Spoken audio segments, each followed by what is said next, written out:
Okay, good afternoon, everyone. Back to some law. Uh, Today, we will talk about cybercrimes and law relating to cybercrimes. We can also talk about contracts and the civil side of things, but I thought it might be more interesting to talk a little bit about cybercrimes first.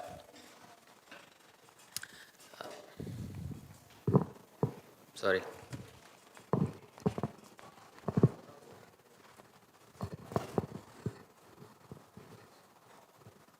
Okay. Anyway, um, this there's just some statistics on.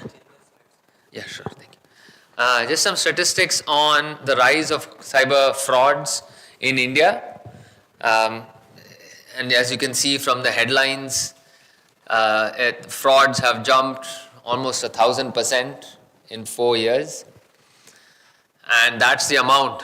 22,000 crores. These are all such big numbers now that they start making sense, right? They stop to make sense. It's just such huge numbers lost because of cyber frauds.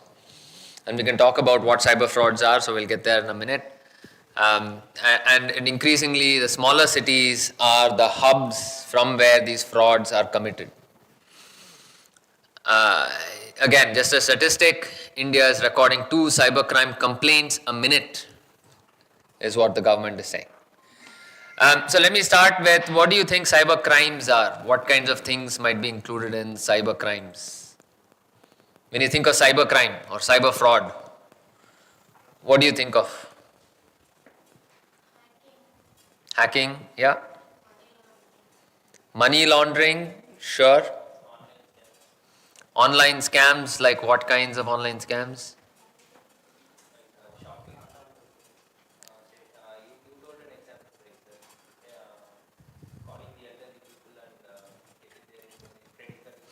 Yeah, financial fraud of that sort, yeah. Anyone else? Has anyone been victim of a fraud, a scam? Anyone? You've not had calls from FedEx saying your package is stuck, pay 1,000 rupees, yes? I see some nodding heads. Or even worse, you have a package, it's in your name, it was found to have drugs. Right? That's one of the latest ones are these FedEx scams, where you get a call and they say your package, it's in your name, it has your address, and it's been found to have drugs, and it's someone, then they give you, come on a video call, the police officer wants to talk to you. And then you get on a video call, there is in fact somebody who's dressed like a police officer talking to you. And he says, you have to pay an immediate fine. If you pay an immediate fine of 10,000 rupees, this will be released.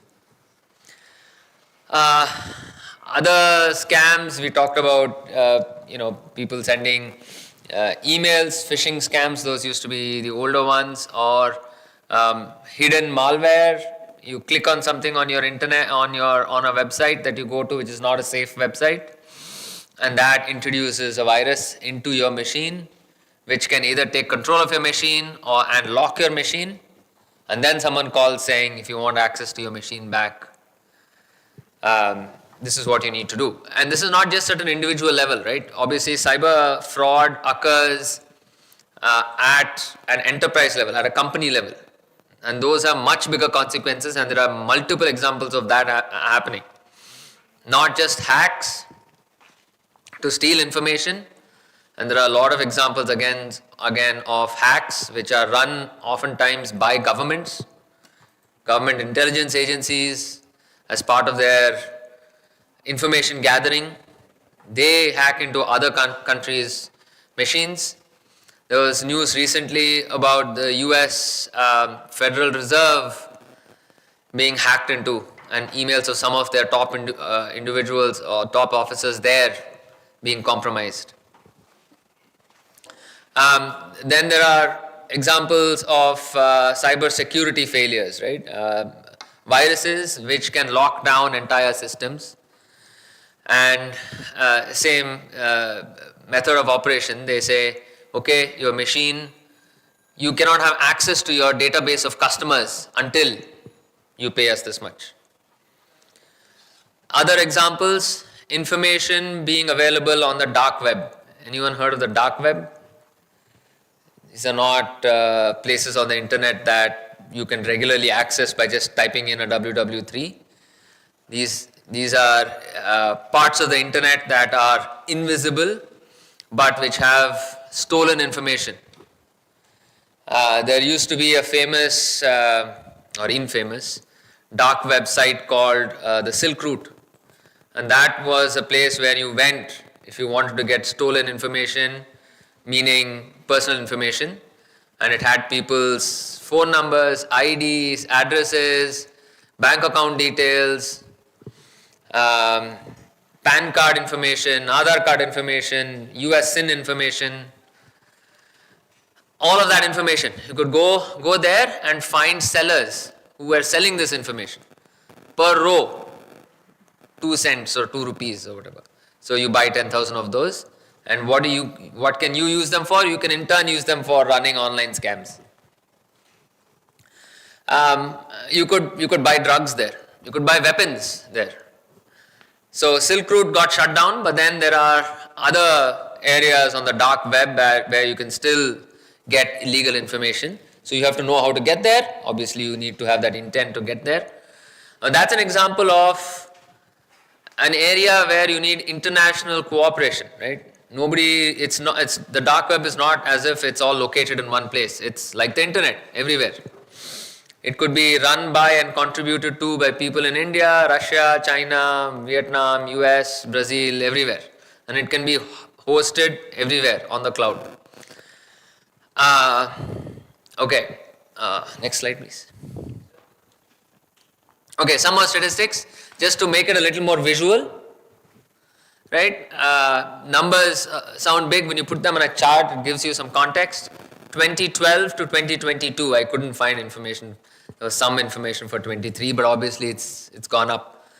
That's on the y-axis is number of cyber crimes, x-axis is years. You can see how it's gone from a relatively small number, 3,000 to over 60,000, 65,000 in 22. In 23, it's gone up further. So that's you can see the over 1,000%, well, in this case now, much more than that because of the time range. But that's the number of cyber crimes that are reported and that are known. Many of us are not reporting cyber crimes because we think, well, it's not such a big loss, okay, whatever, big deal, right? Most crimes, most cyber crimes also go unreported unless they are of a certain severity. Then you think about reporting it. Next slide, please. Okay, so what kinds of fraud cases have been identified, and this is all India specific. In 2024, you can see most of the frauds were financial frauds. And financial frauds, a lot of it relate to stock market, mutual fund. Again, I don't know if any of you have received this mutual fund. This seems to be the newest scam now on the financial side. A lot of these Instagram and YouTube personalities who seem to promote investing in a particular mutual fund, right? And those themselves, it's not them promoting it, those are deep fakes themselves. They are not really those individuals, those are all fake AI generated images and voices. But also there are WhatsApp messages saying, double your money in 30 days, follow me. And then you go invest with that person. That person says, okay, give me 10,000 rupees, I'll double it, and 20,000, I'll give you 20,000 at the end of 30 days. You actually get 20,000 at the end of 30 days, and then you say, oh great, this is working brilliantly, I will now put in 50,000. That first time 10,000 was a trial, right? 50,000 I'll put in. And then suddenly that money vanishes. So that's an example of financial fraud. Obviously, other examples of financial fraud is just taking people's password and siphoning off money. Phishing scams are, like we talked about, online, asking someone to click on a link and then managing to get their account information and other details through that. Online harassment. Online harassment relates to sending messages, whether it's on WhatsApp or on Facebook, sending messages to try and harass someone. And often that obviously turns out as women being harassed by men, either putting up pictures or threatening to put up pictures or incessantly following up with them saying, come out with me, go here, go there, let's go here. Basically the harassment that occurs offline, same thing, harassment online. Identity theft. Identity theft is stealing someone's identity, right? Stealing your credit card information and then using that credit card to make purchases. Ransomware, as an example, it's again malware or virus that's put into systems in people's computers to then extract information from that. And then credit card fraud is, as it suggests, getting someone's credit card information and using it. All to say that the biggest of those, at least for 24, and have stars there because it's all not finalized data. It was, I think, until July or something. The biggest, and you can see that from 2014, every time the biggest bar is financial fraud. So financial fraud is the most common type of fraud, obviously, because that's what motivates a lot of the fraudsters. They just want to get money. Okay, next slide, please. Okay, so there are simple online frauds to, like we said, phishing and OTP scams, getting your OTP and then extracting, having money transferred, to more sophisticated frauds like the FedEx scams we talked about. And then more recently, I don't know if some of you have heard about digital arrest, which is very similar to the FedEx scams, where you get a call from somebody saying you have been named as part of some ring that is involved in illegal activities. So you have to turn on your video right now. A police officer wants to talk to you. So you are wondering, well, this is all fake. How can it be? It doesn't sound right at all. But they're not asking me to do anything else. So turn on video. Okay, I'll turn on my video. Turn on your video. There is actually somebody in the customs uniform or police uniform on the video saying the same thing. You have been implicated. You have been named. I don't know. You can keep saying it's wrong. You can keep saying, but you have been named. So the only way to get rid of this is transfer 1,000 rupees, 10,000 rupees, 5,000 rupees, or come to the police station right now. Obviously, the better thing to do is to go to the police station right now because it's a scam, right? But that's what is digital arrest. Then they say, otherwise your phone will be locked, your phone number will be locked, you will not have access to your bank account will be frozen. All of that will happen immediately unless you pay 5,000 rupees as processing fees or whatever, something they come up with, right? Apparently that's something that's occurring right now. And then deep fakes. So there are interesting examples again over the last few months of people using AI to not only generate the voice of somebody you know, copy the voice and generate that voice so that it says what they want them to say, but also make it look like there's a video of the person's face saying it. So an example of this was a bank employee. He was traveling somewhere and he got a call from his manager's phone number. So he picks it up and the voice says, "This is urgent. I know you're traveling. I am also traveling. But urgently to this account, I'll send you the details on WhatsApp. You need to transfer 10 lakhs. Okay. The bank employee thinks, well, seems a little unusual. I am traveling, I'm on leave, he's traveling. Why can't he call somebody who is in the office, right? So he questions it a little bit. But that voice says, no, you need to do this right now. I can't get a hold of anyone else. I trust you. And then he says, okay. It sounds like his manager's voice. He doesn't have any other reason. He had some suspicions, but he probed. Seems consistent. And then he gets a WhatsApp message. The phone number is that of his boss's.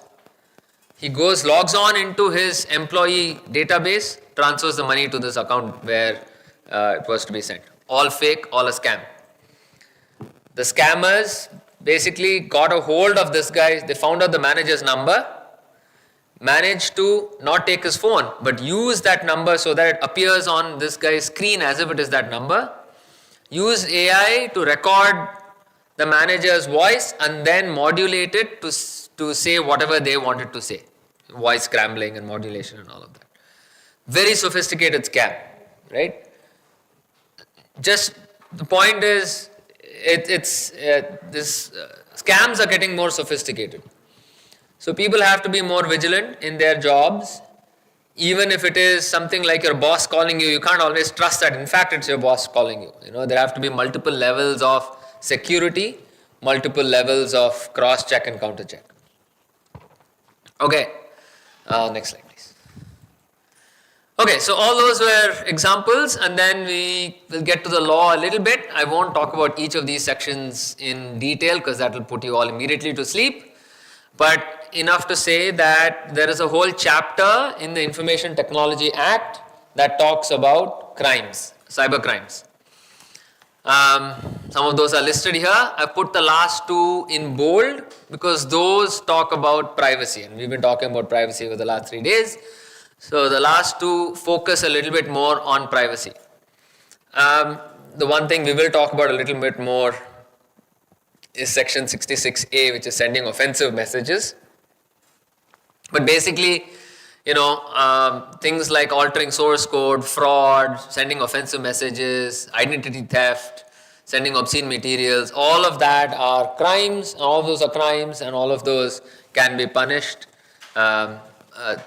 That can result in imprisonment. More important in the context of privacy is section 72A, disclosing personal information, including an intermediary. So if a bank has your information, which it does, it has your bank account details, it has your address, it has your phone number, it has your identity, it has your name, it has your age, a bank has everything, right? They have your personal information. So if without your consent the bank gives away that information, the bank is liable, and the officers of the bank who are responsible for security at the bank are liable are criminally liable, meaning that they can have a criminal case brought against them and could go to prison. Obviously, the bank itself can have fines imposed against them, and we talked about that yesterday, I think, under the Information Technology Act, Section 43. So not only will there be a fine against the bank, but its officers could go to jail, right? And that extends not just to the company that has your personal information, but also to the intermediary. So again, these platforms. Let's say you've logged in, you've created an account on YouTube or Facebook or whatever. They have your personal information and they disclose it without your consent to somebody else. They are also liable the same way. Okay. Same way, section 72 talks about disclosing electronic records, and electronic records could be anything. It could be your medical information, for example. It could be your x-rays or MRIs. It could be your bank account statements that your bank has. It could be any other information that you give to somebody else. Let's say you're buying a house and you sign all your house purchase information. It's scanned, your agreement is scanned and saved as a uploaded PDF. That's an electronic record. It's uploaded to somebody who has it, right? If that person discloses it without your consent, that could result in criminal conviction and in fines. Next slide. Okay, the one other thing to talk about is extraterritorial effect. We've talked previously and multiple times about jurisdiction, right? How every court has jurisdiction, meaning it has responsibility over a particular territory. Local courts have jurisdiction for that local area, state courts over that state, and the Supreme Court over the entire country. But sometimes laws can have application beyond your territory, and that is unusual because the idea is that every country can only create laws for its own land and the residents in its own land, right? Obviously, the Indian Parliament should not be creating laws for Sri Lanka or Bangladesh or China First of all, they won't care, but also they just shouldn't. Then what's the point of having countries and boundaries, right? But sometimes countries do create laws that have a reach outside of that country, and that reach can be of different kinds. Yesterday we talked about one example, the EU privacy legislation called EU GDPR, which applies to European Union citizens even when they are outside of the European Union. Similarly, the US has laws relating to bribery, which applies to subsidiaries of US companies which are not in the US. So it says that subsidiaries, meaning companies that are owned by a US company but are operating somewhere else in some other country, cannot pay bribes in that country, right? So that is an example of how laws apply outside of their own territory. Similarly, the Information Technology Act also has a provision that has extraterritorial effect. Extraterritorial meaning outside of your territory, right? It says, this act shall apply to an offence or contravention committed outside of India by any person if the act or conduct constituting the offence involves a computer system or computer network located in India. So even if the person is sitting outside of India, but the computer where the record is maintained that he has given away information on, or if he is a hacker and the hack occurs in India, right? We talked about how where the event occurs, where the incident occurs, then you can prosecute in wherever that incident occurs, right? This law says it's an offense. The hacking itself is an offense, but I can prosecute that person who is sitting outside of India, right? And how do you do that? Again, that boils down to sort of logistics. Courts can try a case even when somebody is not in front of them. Again, the example of Vijay Mallya, he had left the country, right? And there are many other examples like that. When they know that they are getting into trouble, a lot of people just leave the country. But the court went ahead, heard the case, and finally found that he had committed a crime and passed an order of arrest. And then, well, what do? You can't arrest him. Indian police can't go to London and arrest somebody there. So then they have arrangements between countries to execute that. There are, obviously that person will never come back into India, most likely, because the minute he steps into Indian territory, he can be arrested. But then there is also an international police network called the Interpol, and you can have arrest warrants executed through that. And sometimes countries amongst themselves have these extradition treaties where people can be moved from one country to another to be able to be continued to be tried in their home country. Okay, so that's an example of how the Information Technology Act has extraterritorial effect, so goes beyond the jurisdiction, because it clearly recognizes that computer systems can be accessed from anywhere in the world, not just from the local territory. I just want to touch upon briefly on 3 new laws, all enacted in 2023, all came into force last year in 2024. And that is, again, you might have heard about this a little bit in the news, the old Indian Penal Code, IPC, from the 1860, and the Criminal Procedure Code, Indian Evidence Act, all of those laws are from the 1800s, because the British gave those to us, and we kept them, we kept changing them, making amendments, we kept modifying them, but finally in 2023, all of those were replaced completely with new laws. One is called the BNS, Bharatiya Nyaya Sanhita, which is the replacement for the IPC, and then the BNSS for the Criminal Procedure Code, and the BSA for the Indian Evidence Act. All of these laws don't sort of radically change everything, right? The principles are still the same as they used to be in the Indian Penal Code or Criminal Procedure Code or Indian Evidence Act. I think the difference is now that the IPC, how many of you have heard of section 420 of the IPC? Yeah, you have.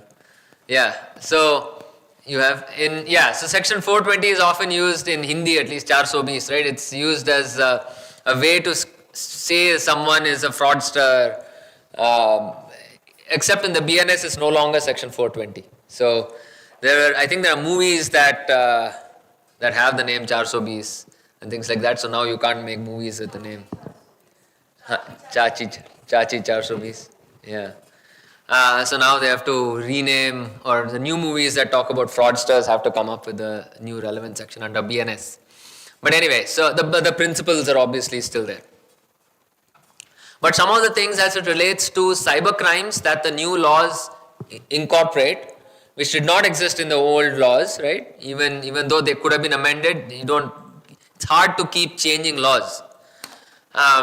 So the new laws have this concept of an organized crime, meaning multiple people coming together to do a crime.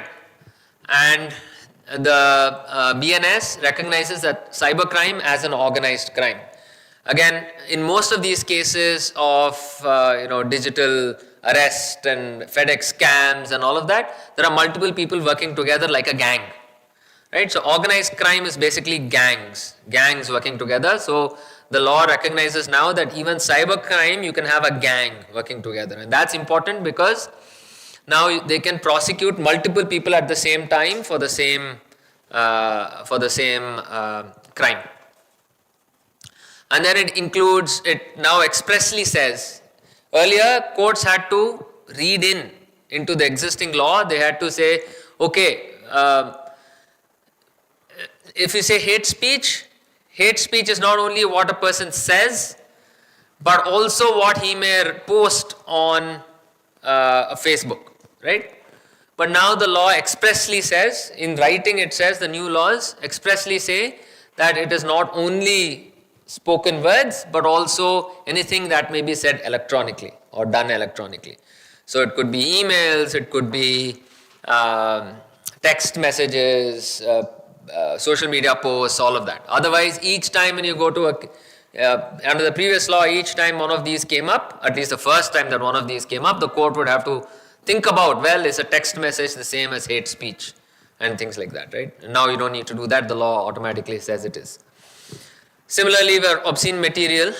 And another important difference is, new addition is that electronic records, which is email, social media posts, electronic documents, and all of those are included as primary evidence under the BSA, Indian Evidence, the Bharatiya Sakshya Adhiniyam. What that means is,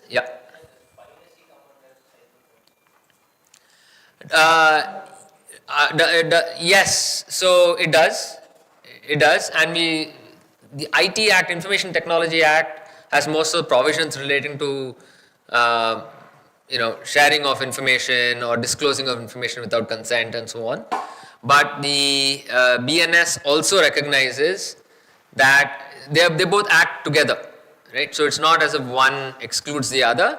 So just as before, under the Indian Penal Code also, you could go against an individual for a crime if there is a crime involved. Same way, under the BNS also, sharing someone's information to harm them, or using someone else's personal information disclosing it without consent in a manner that harms them is a crime.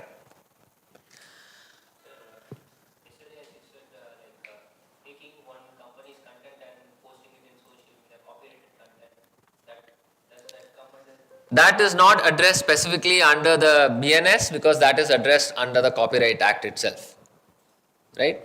So every legislation, the way it operates is, more generically to answer your question, right? Every law first typically sets out the rules, right? It sets out, for the Copyright Act, for example, it sets out, okay, what is copyright, what are your rights, so on and so forth. Then there's another part of it that talks about, well, if that right is violated, what are the consequences? And the consequences could be civil, meaning penalties or fines, or it could be criminal, meaning imprisonment, depending on the severity of the action, right? Typically, for low severity issues, you don't want to send someone to jail because that is a significant restriction on somebody's liberty, right? But for situations with high severity, you are likely to have criminal consequences. That same law, for example, copyright, because it talks about that one subject, copyright, it will usually cover all of that: civil consequences, criminal consequences, what is copyright, and so on. Whereas the general laws, which apply to every situation, like the Indian Penal Code or the BNS now, talk about every area, right? So it is a crime to, murder is a crime, right? Or it is a crime to steal from someone. That is, it's general, it's broad, right? Again, the Information Technology Act is more specific. It's talking about information technology and cyberspace more specifically. So that's why the specific laws will have provisions relating both criminal and civil consequences also in them. And then you can also have these general laws which the police can decide which one it wants to use or whether to use both. Right? When they are trying a case, prosecuting a case, they'll decide whether to use both or which one to use, which better fits for that case. Okay. So just on the last point, electronic records, under the new law, they are now considered as primary evidence. What that means is, under the old law, if you wanted to show an email as evidence of something, so let's say I took a loan of 50,000 rupees from Professor Dasrathi, and he sent me, and I just took the 50,000 rupees from him, and I sent him an email saying, I promise to pay you 50,000 rupees after 10 days. And then after 10 days he comes and asks me, where is my 50,000 rupees? And I say, what are you talking about? Right? So he would say, well, you sent me an email, I have your email. Right? Initially, under the old law, he would have to go to court and say, here is the email. And then the court would say, well, that's an email, okay, but show me now how that email was obtained, that is in fact a true email, verify that email. So they won't on the face of it accept an electronic message, an email, as evidence. It has to be backed up by a number of other things. So it was considered what's called secondary evidence. It's not primary evidence, right? Whereas now it says the electronic documents and emails are considered primary evidence, meaning as soon as you show the email, it is considered as evidence on its face. Obviously, it has to have met certain criteria, right? Obviously, electronic messages, emails, all of those can be tampered with. So you have to be able to show that it was not tampered and things like that. But at least once those criteria are met, automatically the court accepts that as evidence. Next slide. Okay, so now we'll go to a slightly more fun part. You're back to being the Supreme Court. It's 3:15. Okay, so about 10 more minutes maybe. So you're back to being the Supreme Court. You have a decision to make again. So let's look at the facts of this case. Before that, I want to show you the law that you have to read, the piece of law that you have to read and think about. Click next. Okay, before you is the section 66A of the Information Technology Act. Next. Here, I'll give you a couple of minutes to read it. I know the font is a little small, but I'll read it out for you after a minute.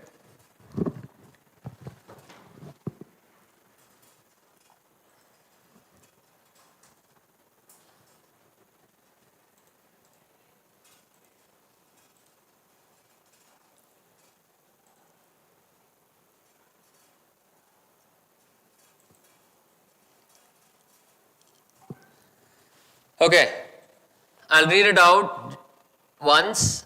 Any person who, by means of a computer or communication device, sends any information that is grossly offensive, meaning very offensive, right, false, and meant for the purpose of causing annoyance, inconvenience, danger, obstruction, insult, injury, criminal intimidation, enmity, hatred, or ill will. So a lot of things there. So anybody who by means of a computer or communication device, phone, sends any information that is any one of these things which is false and meant, it is either very offensive or false, and it is meant to cause annoyance, insult, injury, enmity, hatred, ill will, any of those things. Meant to deceive or mislead the recipient about the origin of such messages, meaning you're not sure who is sending it, etc., shall be punishable with imprisonment up to 3 years and with fine. Okay? So long story short, if something is through a computer or through a communication device, a phone, if someone sends something that is very offensive or false and it is meant to incite someone or cause danger or injure someone or create enmity or inconvenience or annoyance, and it is not clear who sent that message, then that person who sends that message can be punished with imprisonment up to 3 years. Okay, so this is the law before you. Can you next slide, please? Next. Okay, so somebody in Mumbai, posted a message on Facebook. Young girl, she was about 18 or 19. She posted a message on the day that Bal Thackeray died. The next day was declared by the state government as a holiday, out of respect for Bal Thackeray. And she posted a message on Facebook saying, every day ignore the typos, but every day thousands of people die, but still the world moves on. Just due to one politician death, a natural death, everyone goes crazy. Respect is earned, not given out. Definitely not forced. Today, Mumbai shuts down due to fear, but not due to respect. Okay? Next. Okay. No, just go back one slide. Okay, leave it there. Here's something else that someone else posted in a different context. K. Chidambaram amassed more wealth than Robert Vadra. Okay, I'm not going to ask you if either of these statements are true or not. That's not relevant. But this is what one person in Mumbai posted on their Facebook account on the day that a statewide holiday was declared because of Bal Thackeray's death. And the second statement was what somebody else posted on their Twitter account, I think, just after reading some news about how much K. Chidambaram was worth. Okay, so here's the question to you Supreme Court judges. The police in both cases filed a lawsuit under section 66A. They prosecuted the person who wrote the first message on Facebook. They arrested her and also arrested the person who posted the message on Twitter, the second message. Supreme Court, what do you think? Supreme Court judges, what would your decision be? Is that should the imprisonment, is that correct? A is the, okay, let's given the way the law reads, do you think that law is fine as it is and the way it's applied, right? Because when usually cases get to the Supreme Court when not just when some law is there, but when that law is actually applied and someone is affected. So the person before you today, Supreme Court, is the girl who wrote this message on Facebook. She has been arrested. She has come to you, Supreme Court, saying, this is unfair. This is unconstitutional. They are taking away my life and my liberty. What do you think? What would you say about section 66A? Remember, you're the Supreme Court. You can strike down any law saying it is unconstitutional, it is disproportionate. Remember from yesterday? You could say it is disproportionate. You could say it is fair because it's a criminal law. It is just because unless you have criminal laws and unless you have the ability to monitor and keep rule of law, then there is no rule of law at all, right? Remember also the context that there have been many times when there have been WhatsApp forwards. I don't know if many of you remember news stories when WhatsApp forwards have resulted in people being beaten up. WhatsApp forwards have resulted in communal violence, and often those WhatsApp forwards or Facebook posts are fake. They are taken from 20 years ago of something else happening 20 years ago and posted as if it happened yesterday, and that creates law and order issues. I particularly don't think first one is defamation, it's just opinion, more political opinion. So it's not definitely a case of defamation. Mm-hmm.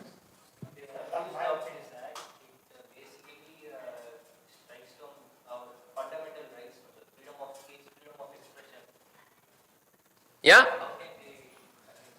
Yes. Well, it could be fit a question that if it attacks somebody, their integrity, their position, this is, in my view, he's making a, opinion that we should have a holiday for all that we are doing. Politicians talk ill about each other every time, they are not affected by this law. Yeah, but that is the police being fair versus unfair and all of that, right? Yes, you're right. Politicians say so many things against each other, but none of them get arrested. Given all that is stature, Yeah. influence of pretty, Mm-hmm. on the day of his death, Mm-hmm. this message could have lead to annoyance, inconvenience to the public, Mm-hmm.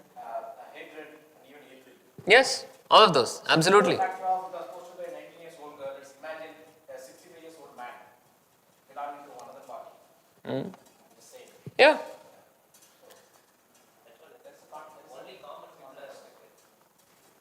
True, and that's a different discussion. But you're right. So the police arrested her exactly on that basis, right? You are trying to incite violence now, right? And in fact, I think when she went to the police station to apologize, she actually went to the police station to apologize, and she deleted her message and then went to the police station. There were 1,000 Shiv Sena supporters already there, right? So she incited violence, she incited enmity. But the question before you, the Supreme Court, is not whether she can be arrested. She was arrested.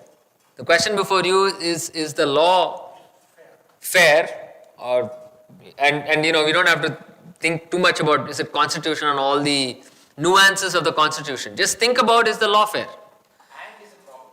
3 years, after 3 years, all will find. Okay. So civil. Imprisonment is a big punishment for just communication device information. Right. Misleading of this information for this small crime, imprisonment is a big punishment. Is a disproportionate reaction to what could be a fairly small infringement. Just like a criminal acting as a Right. Any other thoughts this side? Any thoughts on whether any part of this law seems to be problematic? I mean, again, remember that, social media is used for inciting violence. It is used to generate ill will and hatred.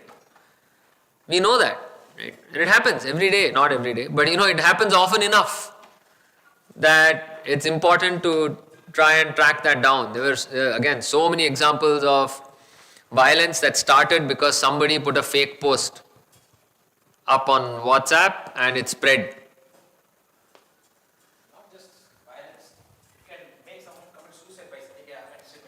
Absolutely. Absolutely.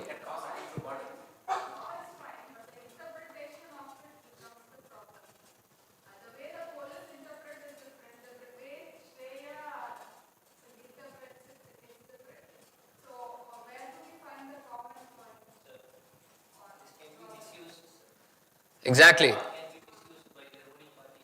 Right. Exactly right. So goes back to, is the law as it is crafted just too vague, too broad? What do you mean by causing annoyance? Anybody can be annoyed by anything, right? Pretty much. What do you mean by inconvenience? It's too broad a term. What does inconvenience mean? Everything can be an inconvenience. When it goes to 40 degrees Celsius, it's inconvenient to sit outside, right?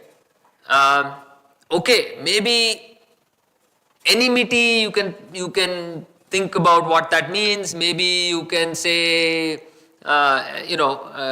criminal intimidation, because that has a little more depth than just intimidating someone. It has to have some criminal intent behind it. Maybe that's okay. But all the other things, right? Danger, too broad. What do you mean by danger? What do you mean by insult? What do you mean by ill will? Right? So ultimately the Supreme Court decided that this law is unconstitutional. This particular section of the Information Technology Act was unconstitutional because of exactly this reason. Too broad, too vague, and therefore could be misused and abused, and in fact was misused and abused in both of these cases. Right? It is infringing on your freedom of speech, exactly as you said. Right? If I cannot even have an opinion and express that opinion publicly, then where is my freedom? Where is my freedom of speech? Because whatever I say is inevitably going to cause annoyance or inconvenience or ill will to somebody, right? And if that is the basis on which I can be arrested, then there is really no freedom of speech at all. But then what about the real problem of social media being used to incite violence and to promote ill will and so on. So what the government did do after this case was they introduced a new rule, a different rule that had more specifics in place, right? That had restrictions on intermediaries as well, specifically, right? That said you cannot forward. If someone complains that a message could be insightful or could be violent, then you cannot allow that forwarding feature. Those kinds of technical sort of blocks, but also under the law, they created laws that would allow the government in certain very specific cases to block messages from being forwarded or being posted, and then go back to that takedown notice that we talked about yesterday, right? The government can then send out an order to the social media intermediaries saying take down this post within 24 hours. Okay, next you can click next. Yes. So the Supreme Court said the phrase reasonable restriction, which is under the Constitution, right? You can have reasonable restrictions, but reasonable restrictions connotes that the limitation imposed on the enjoyment of a right should not be arbitrary or excessive, which is required beyond what is required in the interest of public. So obviously, whatever restriction you need to have on your fundamental rights, freedom of speech, freedom of expression, right to life, right to liberty, have to be reasonable and proportionate. Next slide. Okay. So just a couple of more minutes. We are beyond time, but couple of more minutes on just how enforcement of a lot of these cyber crimes is occurring. This is all news from a few days ago, January 20th, January 30th.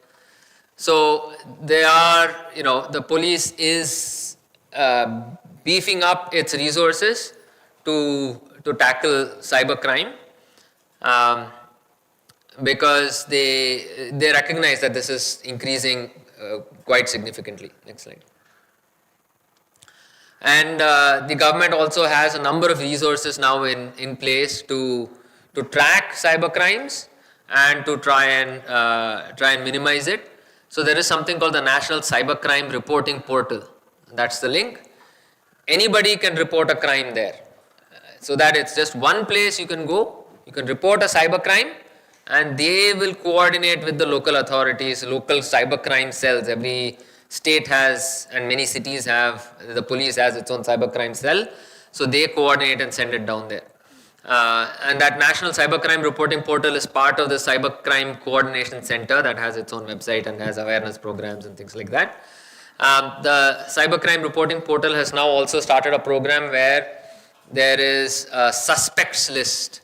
So they consolidate information on various individuals, email accounts and phone numbers from where suspected crimes are occurring, right? So that, and individuals can go and add to that.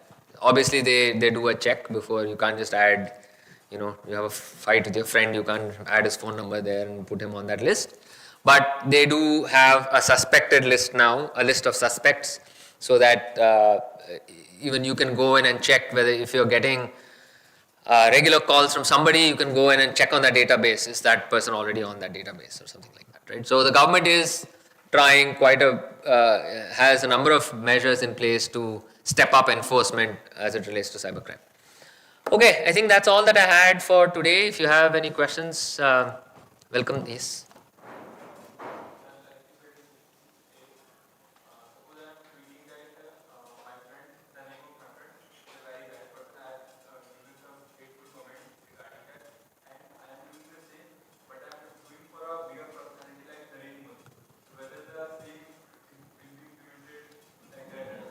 You tell me.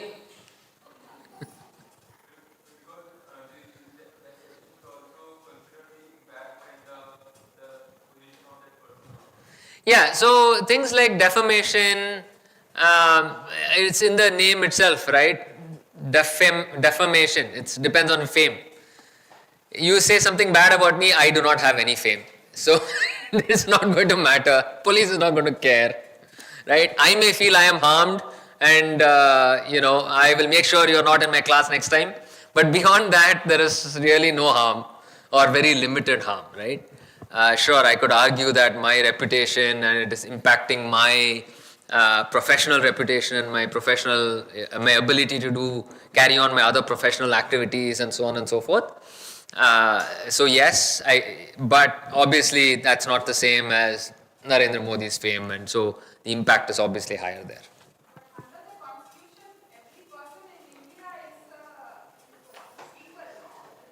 Yes, under the Constitution we are all equal in the sense we all have one vote.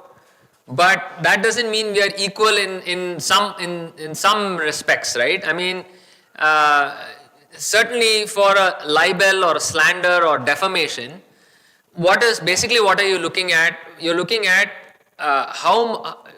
what is your fame for you to claim that you have been defamed, right? So yes, not to say that there is no impact at all, right? The impact on me of someone saying something bad about me, it may impact me personally, right? And so that's why it is still a crime, and I can still go to the police and I can still file a lawsuit, all of that. But the impact it has, at least on a civil lawsuit, the damages that I could get are probably very low. On the criminal side, yes, you're right, it doesn't really matter. It is still a crime. It is a crime for Narendra Modi, it is a crime against me as well, right? So in that sense, we are both equal, but again, it depends on what is the real harm. I mean, as a practical matter, the police is also going to prioritize, right? If they have 25 cases, are they going to focus on your case or are they going to focus on the murder that also happened at the same time in the same neighborhood or whatever, right? And the theft that also happened, right? So, as a practical matter, obviously, your case is going to go to the bottom of the pile.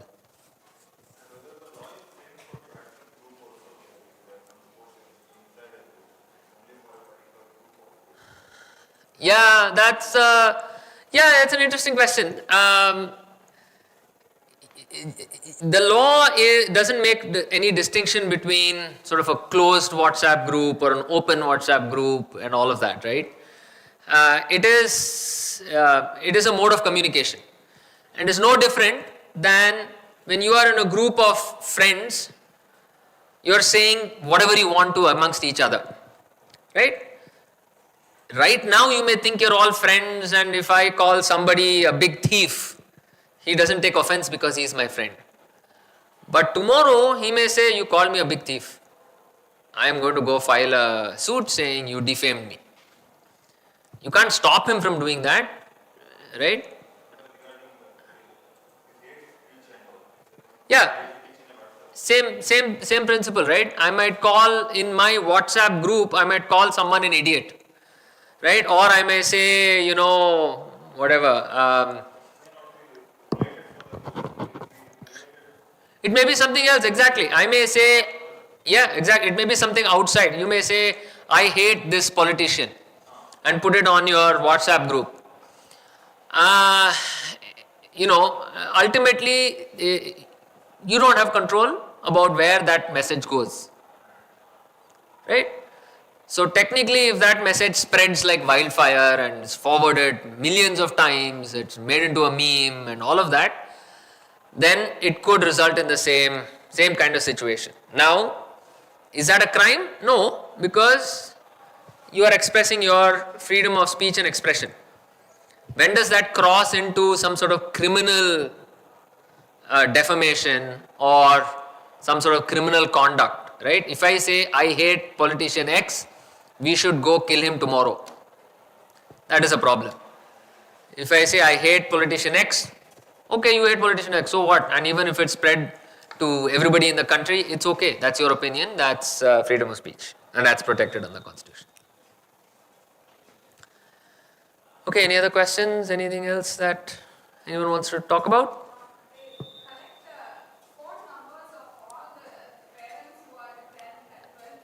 Yeah. Call this course, that course, yes. Yes. So there is a do not call registry. You have to actively go on to that registry and put your phone number there, and these companies are not supposed to then call you. How effective that is questionable. You will probably still get calls. I mean, as a practical matter, the only good thing is nowadays, at least on my Airtel phone, you get those messages saying suspected spam and all of that. So that's a technological solution. But there are laws that stop them from making spam calls, which is why often these spam calls nowadays don't even originate in India. They originate from outside of India for exactly this jurisdictional issues, right? Okay, if that is it, I think tea is outside, and this will be my last session. So thank you very much, everyone. It was a pleasure to be here. Good luck for the rest of the course.